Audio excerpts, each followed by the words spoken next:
Hi, I'm Peter Katz. I'm very honored to give the next presentation in today's webinar. My presentation is probably going to be a little less technical than the other ones you're hearing today, but it's on the same subject, which is the subject of fiscal modeling. So why are we talking about fiscal modeling? My comments are hopefully going to give somewhat of a context for the emergence of this new discipline. One of the reasons, of course, why it's so important, why we're hearing so much about it nowadays, is because of one word: money. A number of communities around America have really been experiencing issues in terms of revenue coming in, and one of the ways we're able to better understand the way that tax contributes to municipal revenues is through fiscal modeling, by understanding the implications. And the cost calculator that's being introduced in Tallahassee is one of a handful of very strong emerging approaches to fiscal modeling around the country. Now, here's an article in the New York Times that focuses on the issue called Broketown, USA. I was very intrigued to read this article a few years ago and read it from beginning to end, expecting that a lot of what they'd be discussing is the cost of the way we build today, building sprawl development. Interestingly, they looked at pensions, they looked at dicey investment vehicles, they looked at any number of what might be called financially related issues, but the one area they didn't cover was the cost of the places we build, primarily in the suburbs.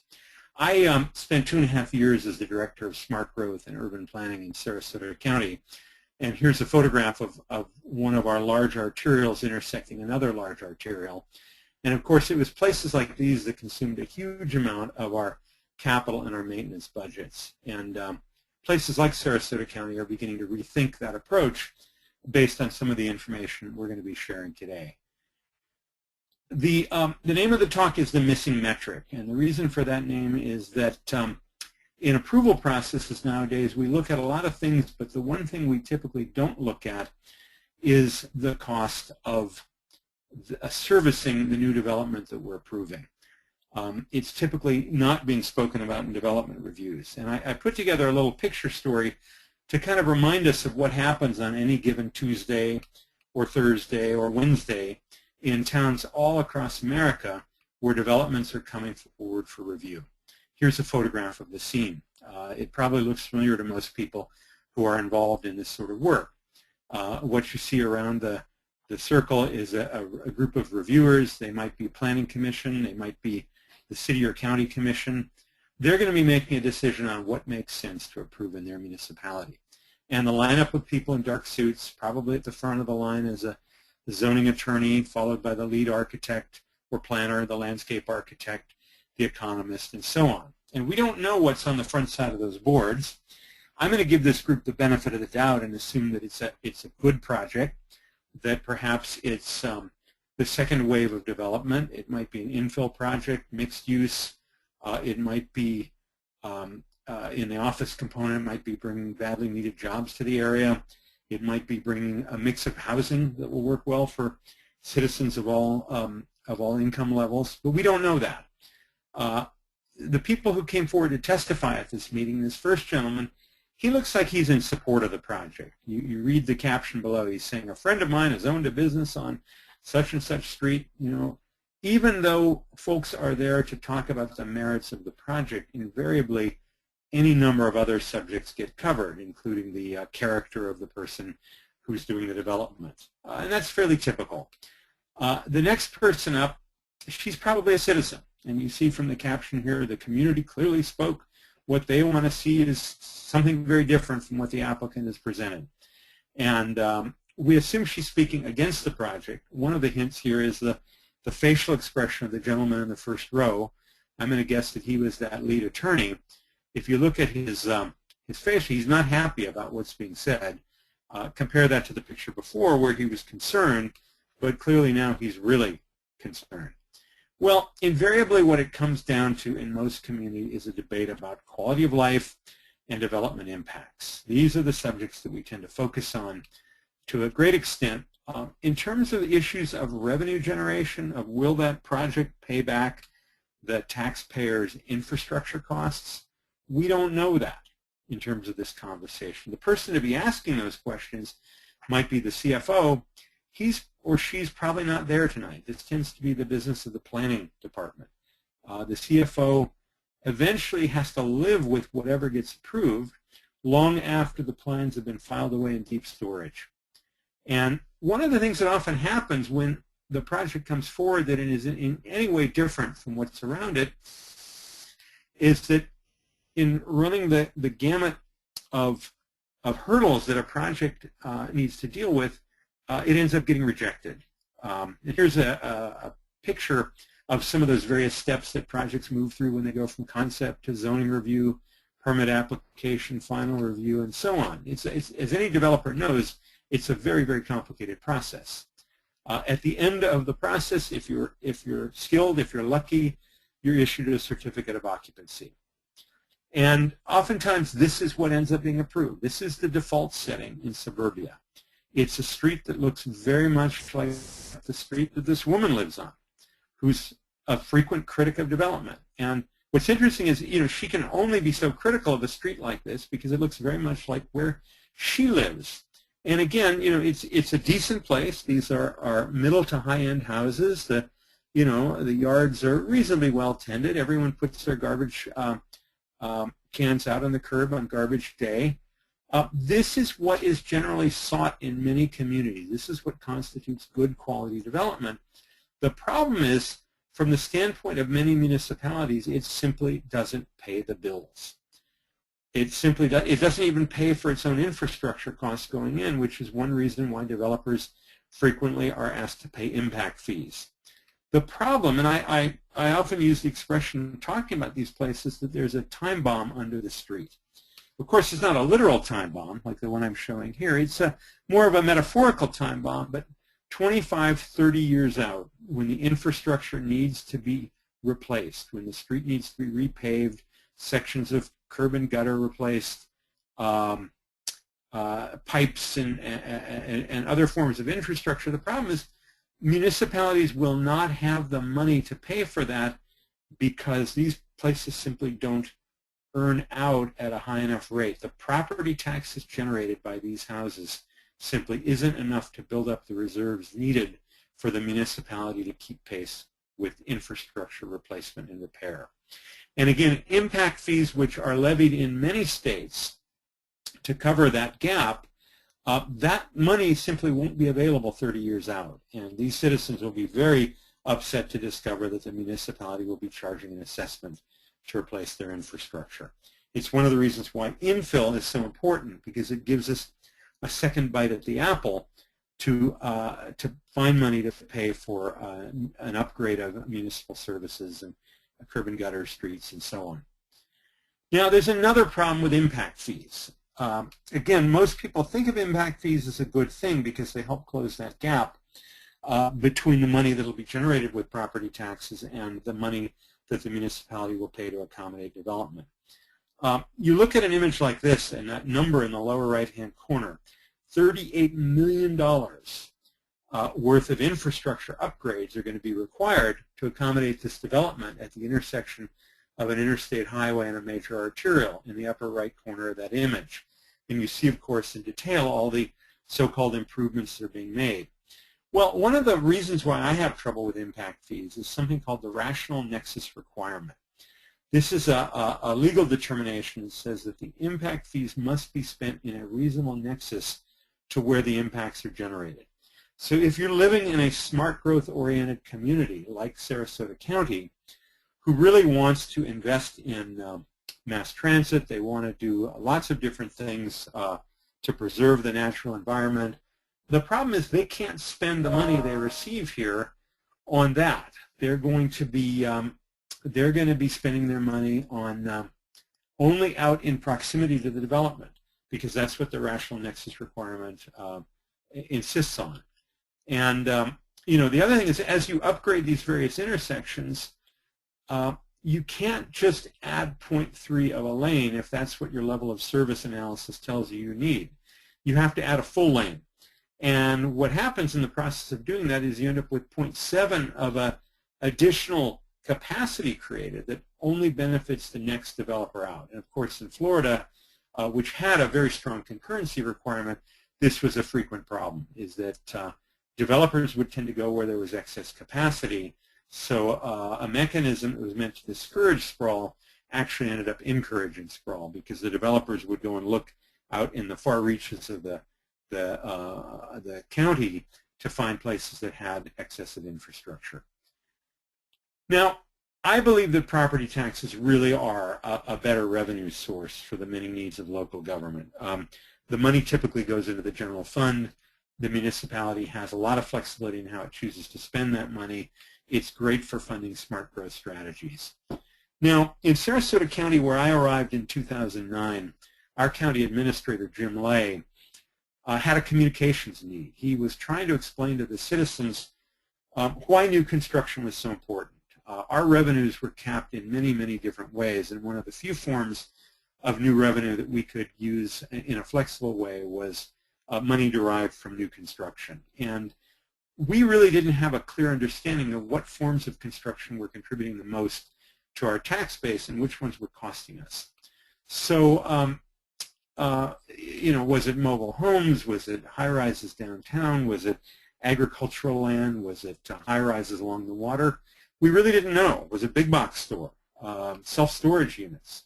All these different things are being built. They all pay property taxes, but it's unclear as to what their respective contributions are. So we commissioned a study with a consultant by the name of Joe Minicozy out of Asheville, North Carolina. And I want to share with you the results of that study. These were really an eye-opener in terms of understanding where our tax dollars were going, and in terms of understanding the cost calculator. It will be models like the one we've created here, our revenue profile for Sarasota County, that will be something that can be easily done with a cost calculator.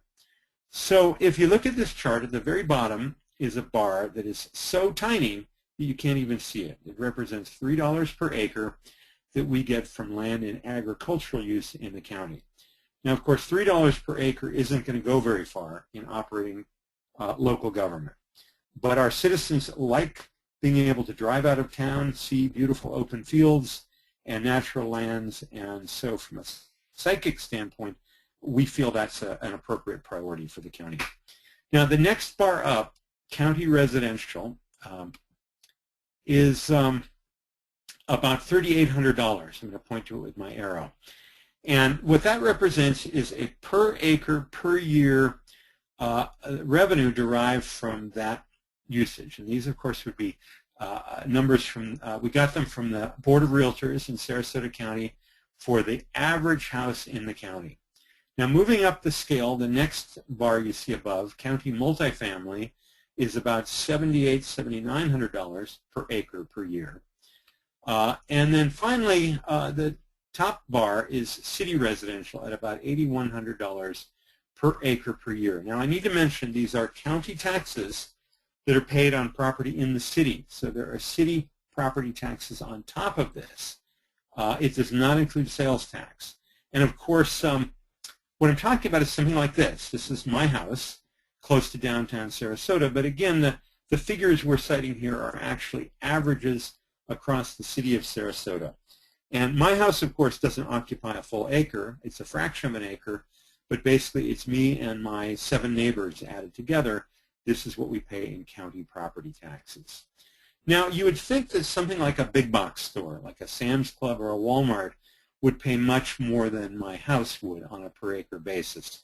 But in fact, looking at the study that Minicozy did, what we realized is that this pink bar above the blue bar is only paying about $150 more per acre per year.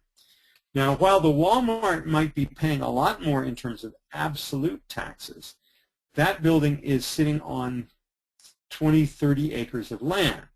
It's a great deal more, but when you break it down on a per acre basis, it's really not much more than houses. And this information was a real shock to our elected officials, some of whom had taken a lot of risk in supporting projects like that big box store, thinking they were bringing a lot of revenue into the county when in fact they weren't. They could have just simply supported more single-family development. It would have been far less controversial. Now, moving our way up the chart, you see that one of our malls further out in the county is earning at about $11,000, $12,000. We have a series of different commercial properties earning greater and greater amounts. We've got a very successful Burger King out near Interstate 75 and Fruitville Road. And finally, our best performing mall in the county, Southgate Mall, is earning out at about $21,752 per acre. And that is a mall with Saks Fifth Avenue, Macy's, and Dillard's. It's in the city limits. It sits on the main road coming into town, Highway 41. It's beautifully landscaped. It's a nicely built building. And again, the taxes paid are really a function of what is the assessed value of the property. We have a fairly flat tax across all different uses in Sarasota County, so you aren't going to see big subsidies from one use to another. But again, this is $22,000 per acre per year. Now, if our best performing mall is earning at $22,000, we're going to suddenly change the scale of the chart. And so what you saw as a long bar before is now a very stubby bar. All of them have been compressed. And we're going to run this chart out now to $900,000 at the far right end. What do you suppose is out there that could be earning close to $900,000 per acre per year? I always ask this question in my talks. Usually get a few kind of odd answers. Every now and then, if someone has read the article that I published in Planning Magazine, or that Planning published, they'll know the answer. It's mixed-use development downtown. What you see in this chart is a low-rise building of about 3 to 4 stories, earning at about $90,000. Mid-rise, which would be about 8 to 11 stories in our use of the term in Sarasota, earning at about $560,000. And then finally, high-rise at just over $800,000. And for us, high-rise is about 15, 16, 17 stories. Now, this is an example of one of those high-rises. It's a building that sits on 1 acre of land valued at just a little over $65 million, built in the last real estate run-up in the early 2000s. Now, it's easy to understand why this building is so valuable, because these condos, which sell for $1 million and upwards per unit, you've got 5 to 6 per floor. They're stacked one on top of the other. You start adding it up, there's a lot of real estate value here. And so it's not surprising that buildings like this can earn at a very impressive rate and really be the workhorse of a municipal economy. So as you start to construct what we call a revenue profile of Sarasota, looking at that open land, single-family houses in the incorporated city, big box, again, not being a whole lot more valuable from a tax standpoint. Here's one of those low-rise buildings. It's an old retail building built in the 1920s. The ground floor is leased. The top floor is just being used for storage. It's vacant. But this building is earning at the rate of $90,000 per acre per year, 10 times the amount of the big box store. And again, here's our top earner. This building at $800,000 is earning 100 times per acre per year what the Walmart is earning. That's really impressive. That building is definitely paying its way and quite possibly subsidizing a lot of development going on in the far reaches of the county. Now, when we knew this story was going to get published in New Urban News magazine, I went back and checked the figures really carefully with our finance department. A woman named Karen Fratangelo was working with me on this project. And Karen's very careful, but we realized that in adding up all the different parcels that made up some of the developments pictured here, we forgot to add in, we actually didn't do the correct calculation on the land area of that building in the lower right corner, box number 11. And instead of being valued at $800,000 per acre per year, this building actually is earning out at the rate of $1.2 million per acre per year. What we realized is that it was sitting on only 2/3 of an acre of land, and so we had the figure wrong. So the final numbers were even more impressive. Now here's a comparative example.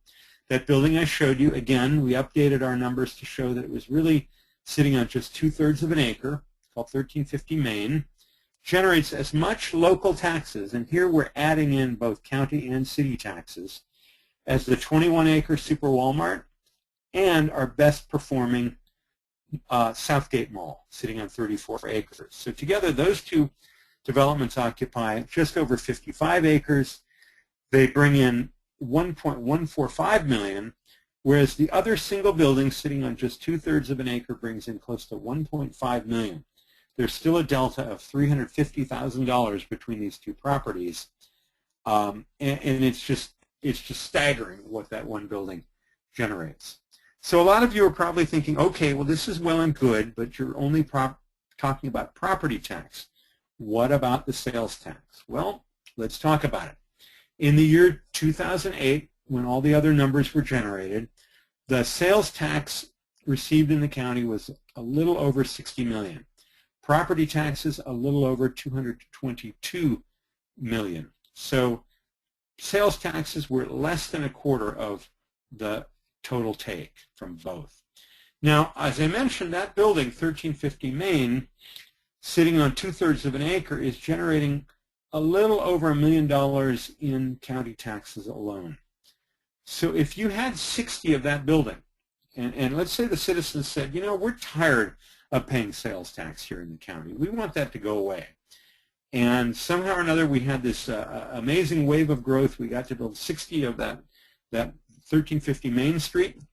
Well, as it happens, you know, it looks a little scary in this slide where they're all lined up side by side, but we could actually, in perpetuity, pay an amount that would be roughly proportional, receive an amount roughly proportional to our entire sales tax take for the county. And we could fit all those buildings comfortably on 100 acres, shown in this red rectangle. Our entire downtown is about 600 acres, so it occupied just about 1/6 of our downtown area. Now, a lot of people might feel that would be pretty dense, but as it happens, you know, our downtown, even though we've got a handful of towers, most of which are closer to the water, a lot of our downtown is just 1- and 2-story buildings. So we could easily accommodate this type of construction in our downtown. And as it happens, St. Petersburg, about an hour to the north, by my estimate, probably absorbed that amount of development in the last boom. It's a bit bigger town, but it's got a similar kind of downtown as Sarasota. It's very walkable. And, you know, that new construction didn't destroy St. Petersburg. In fact, I believe it made it a better place. There were now more people to patronize the shops and galleries and restaurants. You know, more folks on the street at different hours of the day and night. I think it improved the downtown. It didn't diminish it in any way. So what about the cost side of the equation? That's important. And by the way, just to mention, the cost calculator in Tallahassee focuses mostly on the cost side. We've been talking just now about the revenue side, and I know that's an area that they're going to be supplementing over time as the cost calculator is used. So it is important to think of this as a balance sheet, considering both cost and revenue. So here are some numbers, admittedly from a rather old study, but the numbers have been updated to 2008 prices for real estate and for services. And what it shows is that a downtown unit, and by the way, these numbers were taken from an East Florida study. But again, I suspect proportionally they're not that different. Again, they represent the county's outlay in infrastructure costs for certain kinds of development. So that downtown unit, about $9,200. A suburban unit, in this case in Wellington, at about almost $24,000 per year. I'm sorry, it's a one-time cost to accommodate the development. So this gives a sense of what local government has to spend to make development happen. So Joe Minicosi, the researcher, did an interesting comparison looking at both costs and revenue. And what he determined is that 3 downtown buildings, shown in that rectangle in the upper left, a total of 197 units, valued at $193 million, so roughly $1 million per unit, sitting on just under 2 acres. Those buildings are one of the groups we're going to compare. And then on the right, you see 357 units out by Interstate 75. They're sitting on almost 31 acres, valued at $18.9 million, so about 10% of the value, and of course many more units. So in doing his comparison, what we determined is that the 3 buildings in downtown, in their first year of taxes being paid, would return fully 1/3 to the county, whereas the suburban development would be returning only 2% in its first year of operation. Over the lifespan of the development, the downtown buildings would be completely paid off in terms of what the county invested in them in 3 years, and the buildings out by I-75 would take 42 years. Now, if you think about that money that the county fronts to enable these buildings to happen, it's really like a loan or perhaps an investment. And by the way, there's no interest paid in that 42-year calculation. But what it means is that the taxpayers are going into partnership with the development and saying, you know, we believe this is a good thing for the county. We'll put up our money to bring in water service, sewer service, create roads if they're required. We'll make this development possible. But the problem is a 42-year payback without interest is pretty unreasonable in terms of an investment. And, you know, one never is really sure in Florida just how long buildings are going to last. As it happened, these are probably built of concrete block, but I know the house my wife and I lived in, we were there a few weeks. We signed up for our various termite and rodent protection only to discover wings, little wings all over the house. A few weeks later, we had the pest control people back and they said, oh, those are drywood termites. You need to have coverage for those too. And before we do that, we've got to tent your house to the cost of several $1,000s. So, you know, you spend a lot of money making sure that your buildings stand up and will be there 5 years from now, much less 42 years.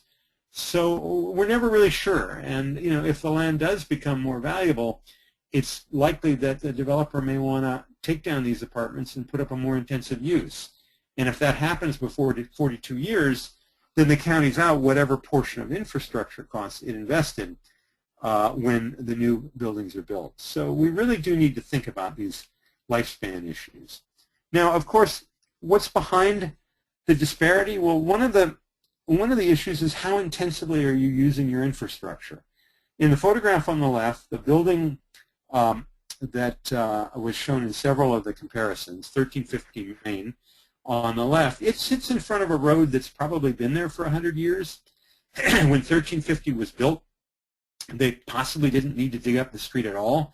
Maybe just you know, an 8-inch cut in the asphalt to put in fiber optic cabling. What you see there is moving cars, parked cars. You can't see them, but there's people having lunch to the side of the photo. There are waiters and waitresses earning tips. There's a virtual ecosystem that is happening on Main Street there. Whereas the street on the right, which was purpose-built, it's a 5-lane street built specifically for those 375 unit or 357 units and for those 3 office buildings you see in the background. I stood on that median for 5 minutes on a Saturday morning taking photos. Not a single car came by. And yet downtown Main Street is a constant a place of activity. So now the other thing, of course, is when you talk about compact development, when you talk about tall buildings, you can't just put these up and expect the revenue to come. You have to have a market to drive them. And Sarasota is fortunate that it has a very vibrant downtown. The city did streetscape improvements 10 years ago that have really helped the downtown to take off to become a really lively place. So there's a lot of great restaurants there. And again, immediately across from that tower I'm showing are these restaurants, some of whom have really struggled to survive over the years. And when a new building like that opens, bringing a lot of new folks living there, they're going to be patrons of the restaurant. What's good for the restaurant row is good for the condo building and vice versa. Mix of uses really thrive on one another. And here's a photo of a lower-rise street, but still a very attractive place in Naples, very much like what we were describing in our chart by mixed-use low-rise. Well, these are the kind of places that if you build, people from the north will come down ad infinitum, as opposed to a shopping mall, which really needs to be matched to the retail buying power of the community you're in. And even though parts of Sarasota are pretty well-to-do, the fact is there's only so many sunglasses and you know, back-to-school lunch pails a family is going to need. At a certain point, you know, you just can't keep building retail without diluting the base of retail you already have, whereas the housing in the center photo is really so attractive and so desirable that I suspect when the economy rights itself, people will continue to move to Florida from places in the Midwest and Northeast folks who vacation in Florida over the years are going to continue to flock to a development like the one I've shown, particularly if it's reasonable distance to the beach, just to have a beautiful street like that to walk on. And as you see in the chart, what we're looking at here is about a 4-to-1 ratio. That low-rise building is earning about $90,000. The best mall in the county, only 22. So it's a 4-to-1 ratio. Pretty impressive in terms of where our revenue is coming from. Well, where do you put places like these? Well, one easy and obvious answer would be downtown. Again, as I said, we've got mostly 1- to 2-story fabric, so if you're infilling with 3- and 4-story, it makes a good case for redevelopment. And this, of course, is what the zoning map of downtown Sarasota looks like, or actually the city of Sarasota. But important to remember, that's a separate jurisdiction from the county where I work. On our future land use map, the city of Sarasota shows up just as a gray blob, as do the other incorporated municipalities in the county. I always lamented this. I kept asking staff, doesn't anyone have a map that shows all of these land uses together, particularly valuable for planning our transit system? And, we ended up having to, cut one out and paste it in. Unfortunately, it's one of the blind spots that municipalities have for one another. But so where else would we put these high-value places? The city of Sarasota has their own approval process, which we have very little influence in. And unfortunately, when they're making decisions, as I said, they're going to focus on impacts and quality of life. They're not going to be thinking about the revenue. Some of that revenue comes to them, but the money comes first to us at the county. But to my mind, to make good decisions, you need to balance both sides of the picture. Now, you could put high-value real estate on these big arterials, but chances are the most appropriate thing to put there would be big box stores. And I've already shown you that the big box stores don't earn out at any higher rate than simply single-family residential. So why would you bother? And people living in houses don't want to live on roads this large. Retail wants to be there for the visibility, but not residential. So if you're not building on these big arterials, where might you build? Well, I would suggest that transit corridors, building in the form of TODs, transit-oriented developments along transit systems would make sense. And as it happens, Sarasota County is planning a fairly ambitious BRT system, a spine running north-south through the county that goes through downtown, the airport, a hospital, or getting fairly close to our Justice Center. At any rate, but you've got to do it well. You've got to do it beautifully, like the picture on the left, less so the picture on the right of Portland, Oregon. Our citizens don't really respond well to these large gray buildings, but they do like images such as the one on the left. Now, this can be an amazing source of revenue planned properly. Here's an example from Pasadena, California, where if you look carefully at the map, following my arrow, the green line here is actually the gold line, which is a rapid transit coming out of downtown Los Angeles that filters through city streets in downtown and then goes down into a freeway trench on the 210. But there will be 2 stops in downtown, or there are 2 stops.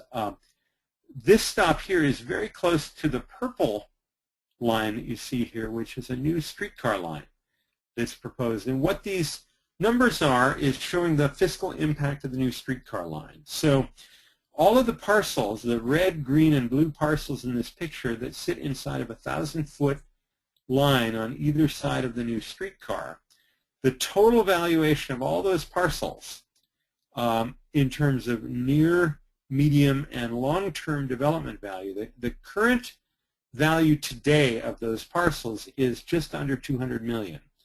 When you put in the streetcar, they will quadruple to being about $901 million. But Pasadena has a very low growth cap. It's a community that's a slow growth community. They don't want a lot of tall buildings.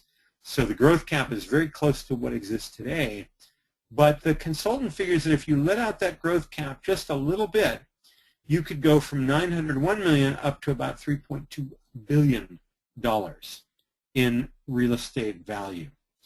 And so you can see jumping from just under $200 million to $3.2 billion through the addition of the streetcar and some fairly minimal height changes creates a phenomenal return for an investment. Again, the cost of the streetcar is right around $200 million, of which probably some significant portion will be paid by the federal government.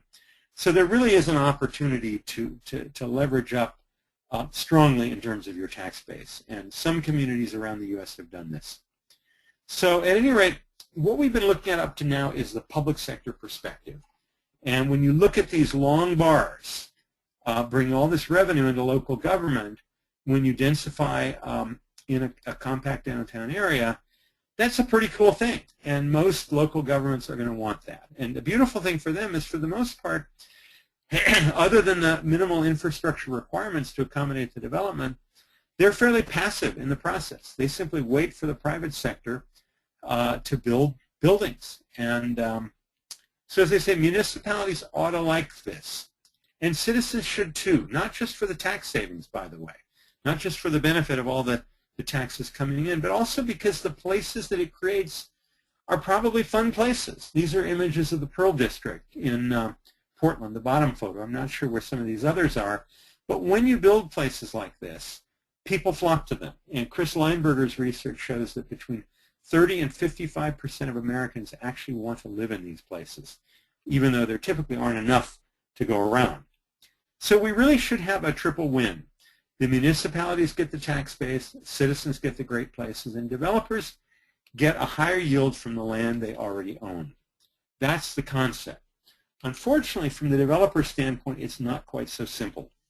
And those of you who are looking at this slide, unfortunately I can't hear you, but I'm sure a handful of you are already starting to laugh because you're reading that caption on the left where it says developer profit in jillions. Well, this is a chart that a lot of my colleagues in planning unfortunately think is the case, that the more density you grant to a developer, the more money they make. And by the way, I need to mention these charts come to me from Dina Belzer, an economist in Berkeley, California, a company called Strategic Economics. She also did the Pasadena study that I just showed you before, probably the best economist in the U.S. on transit-oriented development. But what is, as I said, this image really is not a correct slide. We're going to take a minute to better understand what developers really deal with as they consider more and more compact, taller buildings. What you see on the left, the two on this bar chart, is actually a 5-story building and a 7-story building using wood frame construction, or what's called Type 5. Now, Florida is the exception to the rule here. Florida does a lot of its lower-rise development in concrete block. So what I'm describing is a little less of an issue where a lot of you are. As you move to taller buildings, for instance, a 7-story building under 75 feet can be wood frame, but when you go up to 85 feet, you move to steel and concrete. There are different building codes that control it, something called high-rise life safety. And that's more expensive. And as you go to taller buildings still, you're beginning to excavate for underground parking. Again, something that's probably not that likely in a lot of parts of Florida due to the high water table. But the phenomenon continues. So here's an example of that building built on a 2-story podium that can eventually get up to a total of 7 stories. This is in California. Now, the cost per unit, of course, logically goes up as the building gets taller and you move to different building codes.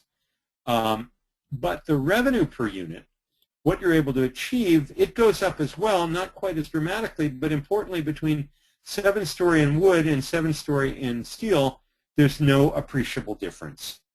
Now, developers typically work in a fairly narrow band of profitability, so even this fairly mild cost increase, when you put it into the developer's pro forma, you realize that it really changes the economics of the project. What you're seeing here is a kind of a double graph. It's the buildings you've been seeing, the various heights, but it also represents the residual value.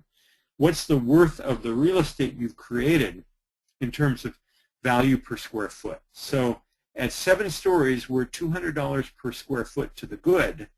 At 9 stories, we're $200 per square foot to the bad, simply because the costs of construction in this zone are so much greater than the revenue you're able to achieve that the market values these buildings very poorly. It's only when you get back up to 17 stories where you have enough units generating value that the building itself achieves a value that makes it marketable. So if you're dealing in a situation where you can't quite get the pro forma to work on your development for a 7-story building and you want to go up a little higher, say to 9 stories, all of a sudden your costs your costs just increase and your value plummets. So what it means is if you're talking to a neighborhood about some 5- or 7-story infill buildings and they're nervous but comfortable, and then you come back and say, well, now we got to go to 17 stories, out come the pitchforks. They don't want to hear about that. That is, just too darn dense. So it creates a NIMBY problem. Now, coming back to this chart, question some of you might be thinking is, well, what changed in Sarasota County as a result of the study? When I saw my elected officials' jaws drop when they realized that the Walmart was earning so little more than a single-family home, I thought for sure that from that moment on that we would never see any more large single-use sprawl development in the county. Well, I wasn't quite right on that. As it turns out, there are many, many different factors that drive an elected official's decision when considering development review. And Sarasota has generally continued in a fairly suburban pattern, even though many of our elected officials are really very conscious of the issues that we've been talking about of sprawl and would like to do what they can to turn things around. Well, as it happened, from a regulatory standpoint, not much changed. From a publicity standpoint, we got a lot of press. You'll see articles here from the Wall Street Journal, the National Resources Defense Council featured it in their blog Switchboard. Reuters carried the story on its wire service. The Financial Post of Canada, Planning Magazine, it's got amazing exposure. USA Today. Everybody saw a different element of this story that would serve them, from the environmentalists to the flat-out capitalists reading the Wall Street Journal. But at the end of the day, what this was is really primarily analysis. It's really about learning about what's going on in the community. It's something that they call a decision support tool. It helps elected officials make better decisions, and that's really what the cost calculator is meant to do. But from my standpoint, seeing how little changed, I felt that it would be important to push on into the world of policy and regulation. So the question comes up, what can you regulate around this? Well, I think one of the things could be the number of years that it takes for development to pay back the county's costs or the city's costs.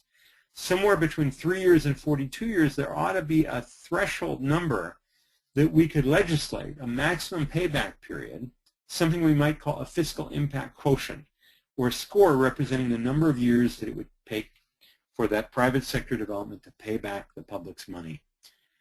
So, for instance, one county might say, well, we want 10 years or less. Another county that's really strapped, 5 years. Another one that can be afforded to be more generous, 20 years.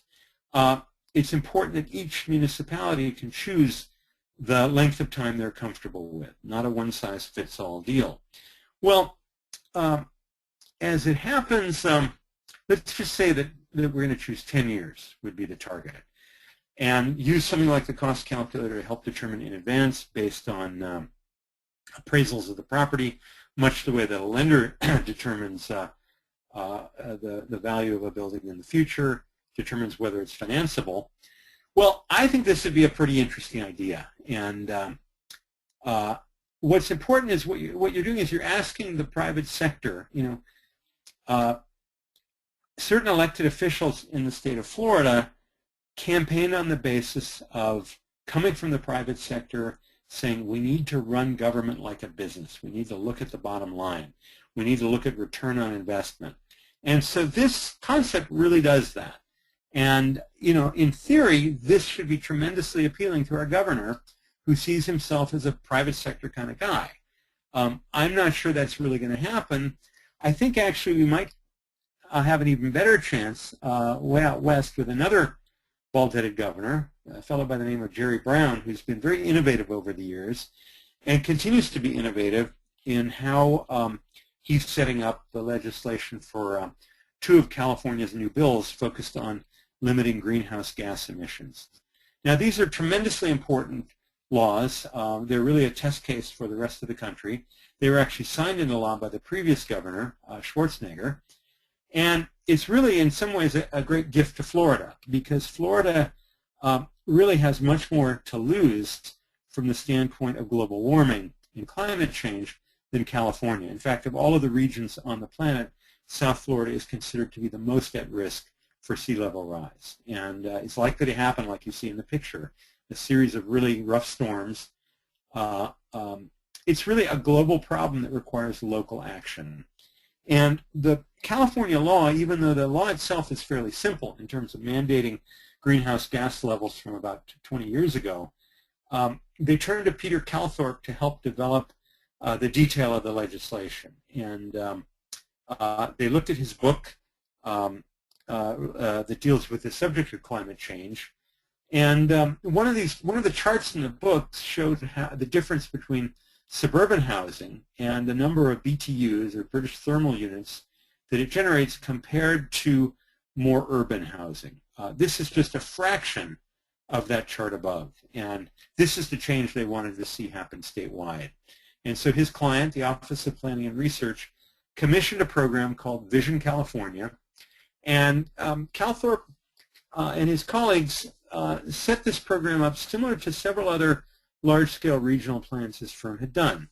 The first thing they did is they looked at existing forms of urbanism, downtown versus trend development or standard, looking at the energy use and dollars expended for health care and costs for operations and maintenance. There's also an in-between called compact development that includes townhouses and mid-rise, mid to low-rise buildings, probably some single-family, but on small lots. So that makes a lot of sense, and there's a very complex calculation that Calthorpe's office worked out for how do you take all of those different metrics and fuse them together into one greenhouse gas-related metric. And it's not surprising at the end of the analysis that the scenario that's going to actually deliver the targets that we need to achieve for the greenhouse gas reductions is option C, smart growth. So far so good. All of this makes sense. The problem that I have is when it comes to allocating that density across the state. And again, Peter very sensibly shows that the densest areas, the red, is likely to go in the town centers here, existing places. And some of the intermediate densities, the purple in this case, will go into new development on a new rail line. And again, this is all good urbanism, all very sensible, and because of the high resolution of the computer scenarios, they're able to really get down to a high level of detail in terms of where the density will go. The problem from my standpoint is that you're talking about a good bit of density very close to existing suburban homes. And what we've learned, that typically the way the message is put across is, well, it's going to be fair share housing, fair share density allocations. My background is in marketing, and when I see words like fair share, where we're trying to guilt people into doing the right thing, it always makes me nervous. It makes me wonder, why are people not really wanting this thing that government is advancing? So the problem is that elected officials will simply not support greater density against their constituent desires. Developers will say they don't want to build product that they feel there's no market for. I know there was a very visionary plan for Hillsborough County done a few years back that involved density transfers. And the developers said, look, why do we want to transfer more density in? We've already got density for a product that's far greater density than people want to buy. Our customers are telling us they want large lot golf course homes, and you're telling us we're approved for mid-rise multifamily. There's simply no market for that.